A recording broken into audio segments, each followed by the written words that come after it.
Miguel? Tá gravando? Tá gravando já. Agora eu liguei o áudio, desculpa. Vamos lá. Você tá gravando? Já? Fechou. Tá lá em cima escrito. Só colocar aqui o tempo para eu não me perder. Boa tarde, pessoal. É com grande satisfação que eu venho hoje dar aula para vocês. Então, a gente vai começar. Eu vou falar primeiro de um roteirinho para a gente poder acordar, fazer alguns pequenos acordos durante a aula, né? Para a gente ter um roteirinho e saber o que é o meio, o início e o fim dessa aula. Então, o roteiro da nossa aula é o seguinte.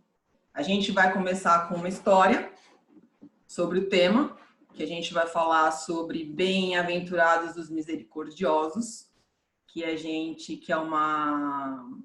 um tema que tem no Evangelho, segundo o Espiritismo. Então, eu vou contar para vocês uma história. Depois a gente segue falando dos conceitos que nos trouxe essa lição dentro do Evangelho, referente a bem-aventurados os misericordiosos. Na sequência, eu vou dar um pouquinho das fontes espíritas, o que elas falam, tá? Vou abrir um pouco para dúvidas, se houver, e aí a gente encerra a nossa aula de hoje. Então, vamos lá. Quando a gente lê o Evangelho, nós perguntamos, bem-aventurados os misericordiosos? Nossa, o que será que é isso? Né? A gente fica em dúvida no sentido de bem-aventurados, misericordiosos, aí cada um tem um conceito diante da sua crença. Então, para a gente esclarecer bem e ficar claro o entendimento para todos durante a aula, eu fiz um breve resumo do que as obras espíritas nos dizem, né? Então, o que a gente fala quando a gente fala de bem-aventurados? A gente fala de pessoas felizes, tá? Pessoas que têm a felicidade de poder contribuir com algo de bom. Então, a gente fala aqui de pessoas felizes e os misericordiosos. Quem são esses misericordiosos? O que são os misericordiosos? Aí a gente tem várias explicações, né? E nada mais é que a pessoa que pratica o perdão, a pessoa que pratica a indulgência, a tolerância, a brandura, a compaixão. Então, a gente fica tentando entender tantas coisas que Jesus nos disse, nos falou, e é simples. Basta nós nos conscientizarmos conosco mesmo e pensarmos, bem-aventurados os misericordiosos, poxa, é tão simples e tão rico, né? A história de Jesus ela é muito rica. Então, é simples e a gente que acaba se confundindo, a gente que acaba colocando obstáculos dentro de nós mesmos. E aí a gente vem para uma historinha que eu vou contar, que está no livro Contos desta e de Outra Vida, que é do Chico Xavier, tá? Psicografado pelo Chico com o irmão X. Então, o que ele fala?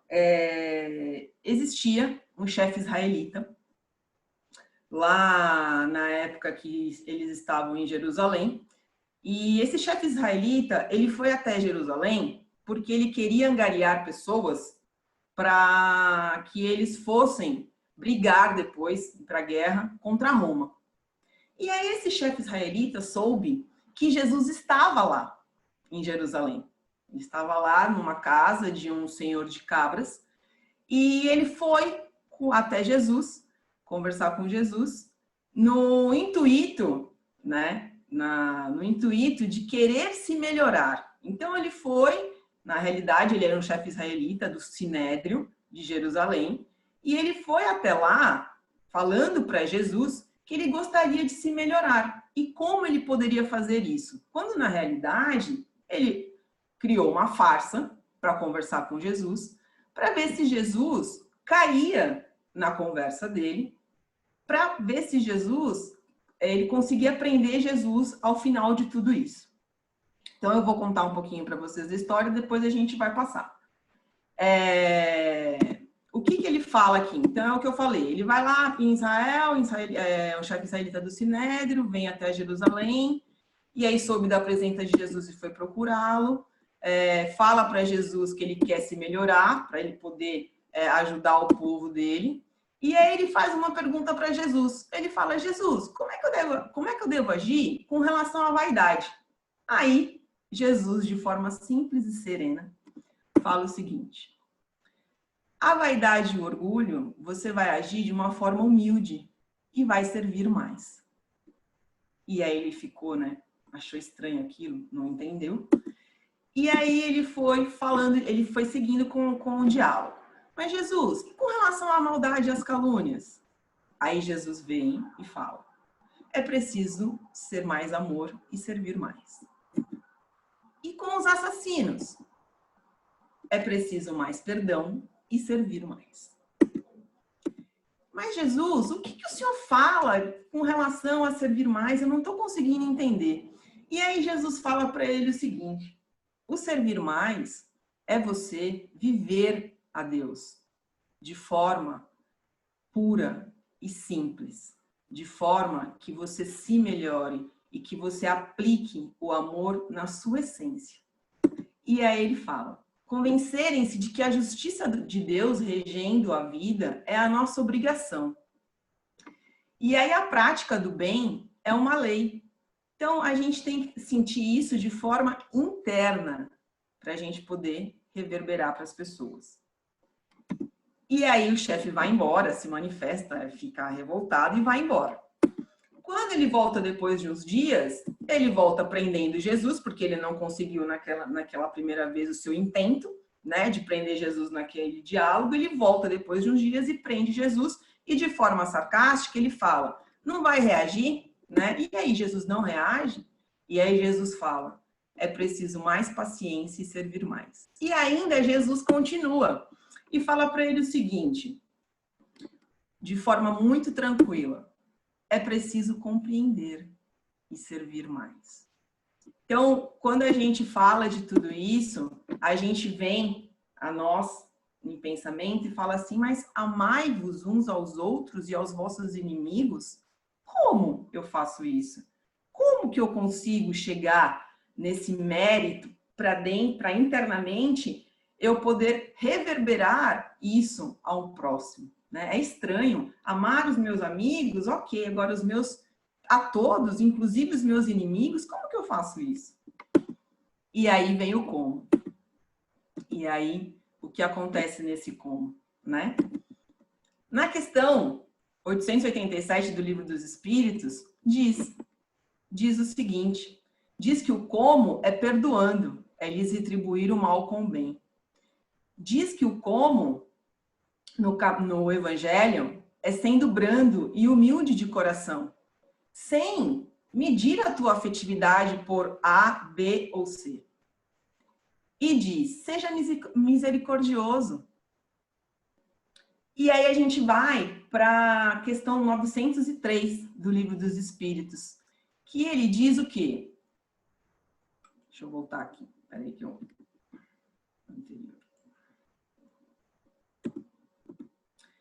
Tratai de possuir as qualidades opostas aos defeitos do próximo que você critica.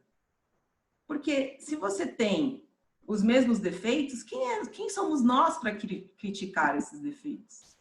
Se lhe censurares ao ser ávaros, sede generosos. Se ser orgulhoso, sedes humildes e modestos.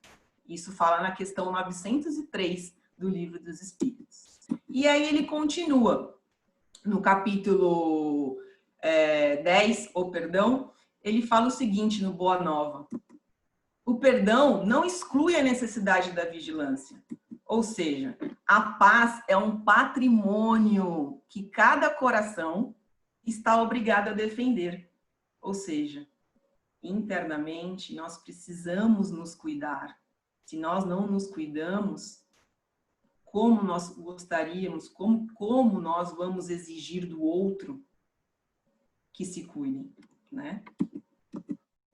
E aí vem algumas fontes espíritas, que é o que diz a literatura espírita. Eu achei aqui no Florações Evangélicas, Se revidas o mal, és igual ao ofensor. Se perdoas, está em melhor condições. Então, vamos perdoar.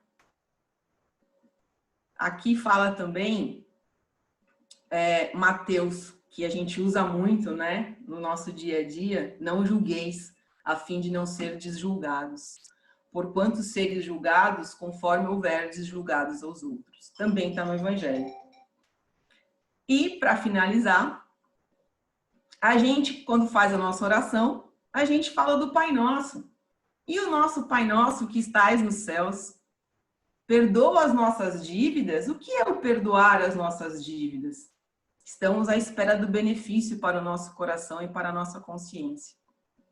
E aí a gente também fala no Pai Nosso, assim como perdoamos os nossos devedores, mas espera aí, a gente pede perdão para Deus e a gente também tem que perdoar os nossos devedores e a gente ora, faz a oração todos os dias e a gente não percebe que o que fala, o que quer dizer. Estamos igualmente assumindo o compromisso de nos desculparmos com quem ofende ou com o nosso próximo. Ou seja, perdão não adianta nós acharmos que nós seremos perdoados pelos outros se a gente não nos perdoa. Então, a gente tem que perdoar a nós, ao próximo e a todos. Obrigada.